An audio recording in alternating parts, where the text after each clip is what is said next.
it's time to start the rear lift. Already got the Jeep up on jack stands. Wheels and tires are off. Got my tools out that I know I'm going to need. I'm going to try to blow through this pretty quick.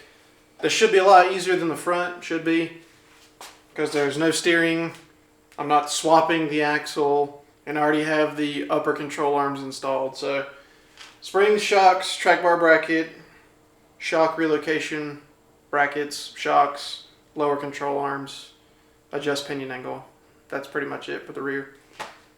Alright, I'm going to start tearing it out.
So this is the bump stop spacer that came with the old lift. I'm actually going to keep using that.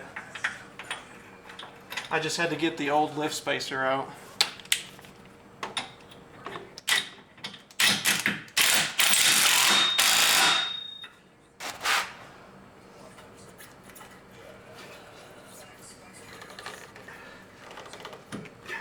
Alright.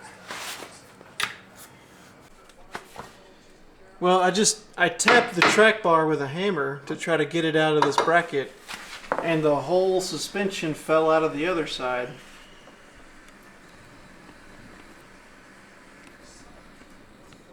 So unbolting the track bar at the frame was the secret for that. There we go. There it is. Now I gotta install this here.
Alright, that's on there, I guess. I don't really think that's very strong.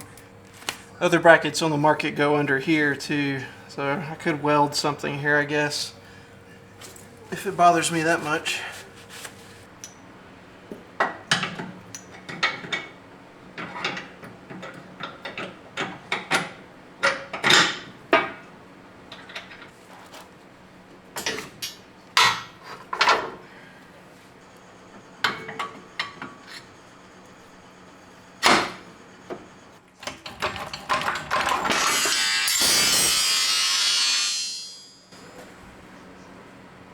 Didn't expect that. There's the old and new. Obviously a much taller spring.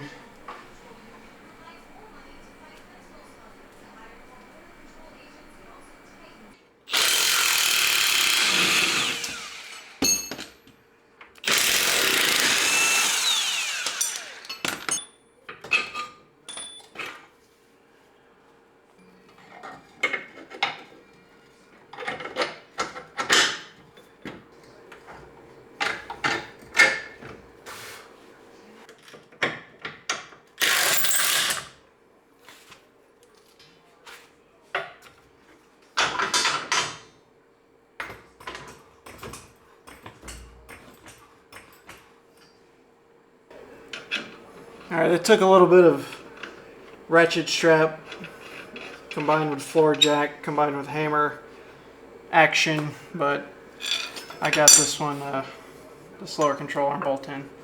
So I think that's it for the hard stuff. Shocks, one more sway bar link, and the track bar mount on the axle.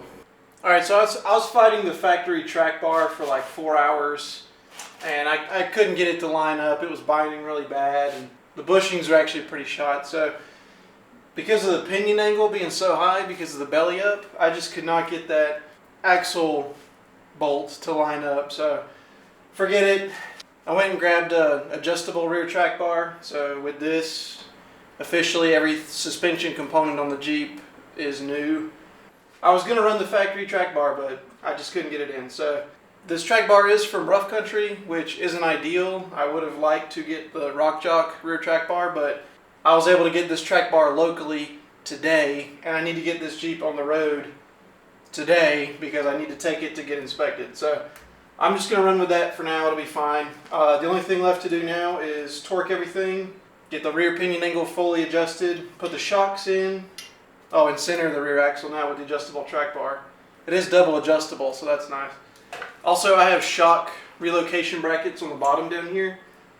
These are from Rock Jock, although I know other companies make them too, but this gets the shock mounting point on the axle to stick out a little farther so that the shock body doesn't hit the axle. You're going to need that if you have a pinion angle that's pretty high. Alright, let's get this knocked out. I'm ready to go for a drive. I got the upper control arms locked in. The pinion angle is good. I'll lock these lowers down now. 1 7/8" nut. Really big.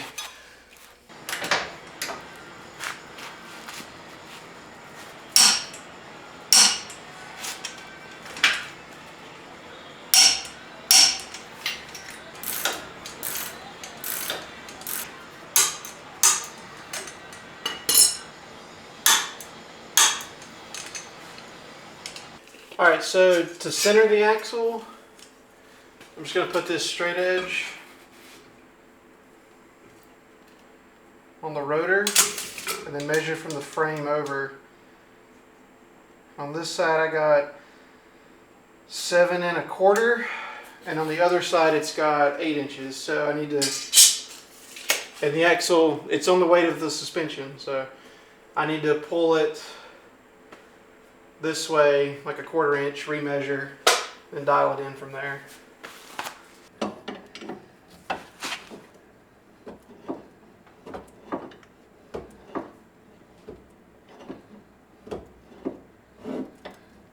Alright, it's right at 7 3/8 on both sides, so I'll lock it down there and torque the track bar.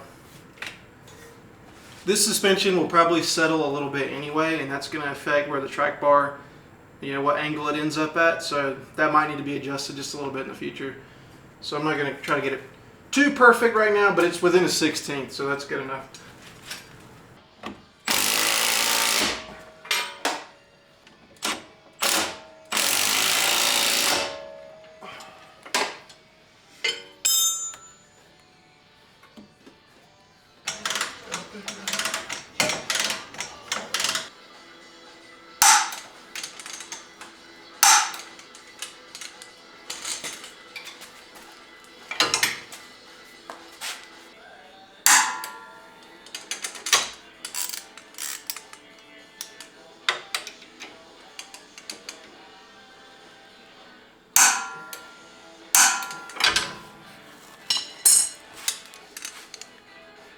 These torque adapters are so handy for getting into a small space like that with a torque wrench.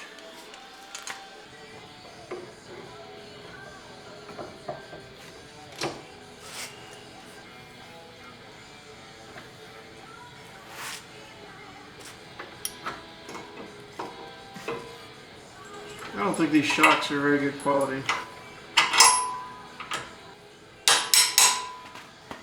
These are the hydro shocks. I think I at least should have went with nitro shocks. If I decide to stay at this lift height, I'll probably change these shocks out to M95s or something better like I have on my YJ.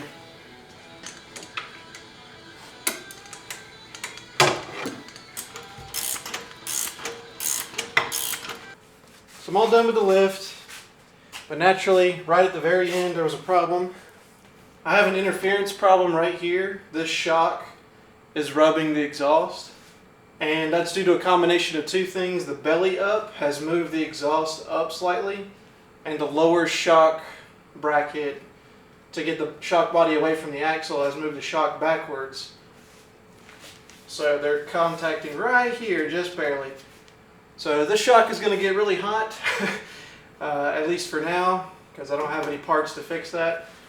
I think the best way to fix that is going to be to outboard the shocks, which is something I probably should have done anyway, but kind of in a hurry to get this done. So for now, I'm going to leave it like that, but I'm going to revisit this, and in the future at some point, I'll be outboarding the shocks on this, I'm sure.